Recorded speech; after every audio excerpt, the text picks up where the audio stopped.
Hello everyone, in this video we are going to discuss important MCQs for term 1 for the unit societal impacts.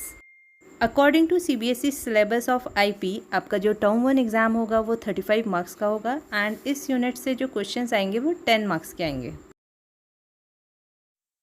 Term 1 में हमारे objective type questions आने वाले हैं। So the first question is what is the name of IT law that India is having in the Indian legislature. IT law is the law which deals with cyber crime and electronic commerce. So इस law का name क्या है? Correct answer is Information Technology IT Act 2000. Next MCQ is legal term to describe the rights of a creator of original creative or artistic work is called. This statement means कि अगर किसी person ने कोई artistic work या कोई भी original creative work create किया है तो उस वर्क पे उसका राइट होता है। फॉर एग्जांपल अगर किसी ने सॉन्ग लिखा है या कोई पोएम लिखी है या कोई पेंटिंग क्रिएट की है तो उस पर्सन का उस वर्क पे राइट होता है, कोई और उस वर्क को यूज़ नहीं कर सकता। So what is the legal term for this? It is copyright. Now in third MCQ there is a situation given और आपको बताना है ये किस टाइप की एक्टिविटी है। Priyanka is using her internet connection to book a flight ticket. This is classic example of leaving a trail of web activities carried by her.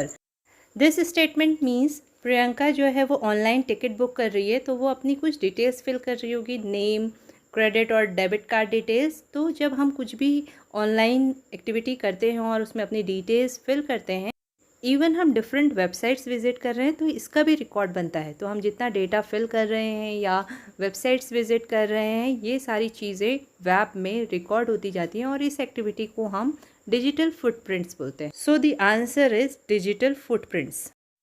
Next MCQ is by encryption of a text we mean.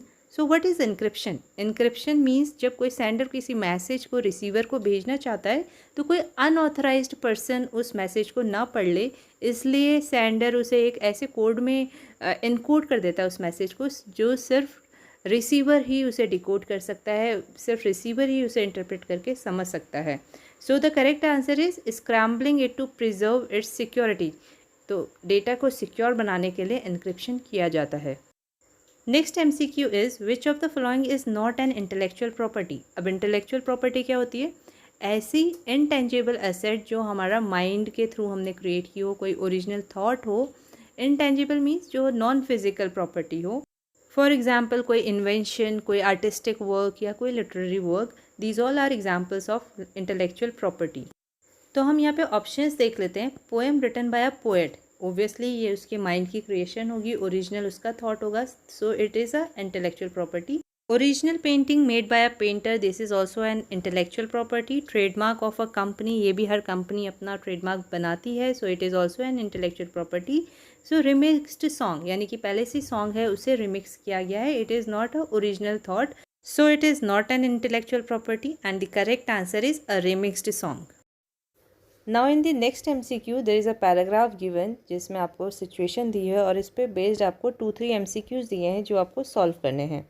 तो इस paragraph में दिया है कि सुमित है, उसे project बनाना है स्वच्छ भारत श्रेष्ठ भारत पे।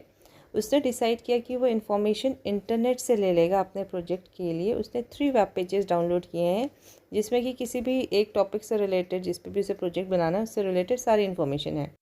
अब यहाँ पे 3 केसेस हैं जिस पे बेस्ड MCQs हैं। फर्स्ट केस है कि उसने पैराग्राफ पढ़ा वेब पेज 1 से और उसे रिफ्रेश किया, मीन्स अपने वर्ड्स में लिख दिया उसी पैराग्राफ को एंड देन पेस्ट कर दिया अपने प्रोजेक्ट में। So the first MCQ based on this case is step 1 is an example of. ये किसका एग्जाम्पल है? So the correct answer is paraphrasing. Paraphrasing is जब हम किसी इन्फॉर्मेशन को अपने वर्ड्स में लिख दें, उसे थोड़ा सा चेंज कर दें, that is paraphrasing. Now let's see the second case of the same paragraph. He downloaded 3 images from the web page to second web page से 3 images download की and he made a collage of those images और अपने project में उस collage को use कर लिया। Now the question is step 2 is an act of। तो अगर कोई ऐसा कर रहा है कि किसी और के work को use कर रहा है अपने project में या अपने work में without acknowledging him और without acknowledging the source means website or web page, then such act is called plagiarism। तो करेक्ट आंसर है plagiarism. Now let's see the third case. He also downloaded an icon from web page 3 and pasted it on front of his project work. So उसने icon download किया है web page से और उसे अपने project report में paste कर दिया है. सो ओब्वियसली जो आइकन होगा उसमें कॉपीराइट होगा, वो उस कंपनी का आइकन होगा and now he has used it. तो उसने कॉपीराइट इन्फ्रिंजमेंट किया है. ये एक्ट जो है कॉपीराइट इन्फ्रिंजमेंट है. Correct answer of this question is copyright infringement. Now the next question is, Smrit has recently changed his school, so he is not aware of the people, but someone is posting negative and demeaning comments on his social media profile. He is also getting repeated mails from unknown people. Every time he goes online, he finds someone chasing him online. It means someone unknown is following him online और उसे negative comments भेज के बार बार repeatedly mails भेज के उसे disturb करना चाह रहे हैं. Now the MCQ based on it is Smriti is a victim of. तो वो किस चीज़ से परेशान है, इस एक्टिविटी को क्या बोलते हैं जब कोई ऑनलाइन किसी को स्टॉक कर रहा है, that is cyber stalking. Now the next MCQ is the act of fraudulently acquiring someone's personal and private information such as online account's name, login information and password is called as. Its answer is phishing. Phishing is an attack to steal users' data. Data can be like login credentials, credit card number. Now the next question is, Smrit needs to protect his personal information or data from unintentional or intentional attacks and disclosure, which is termed as. Its answer is privacy.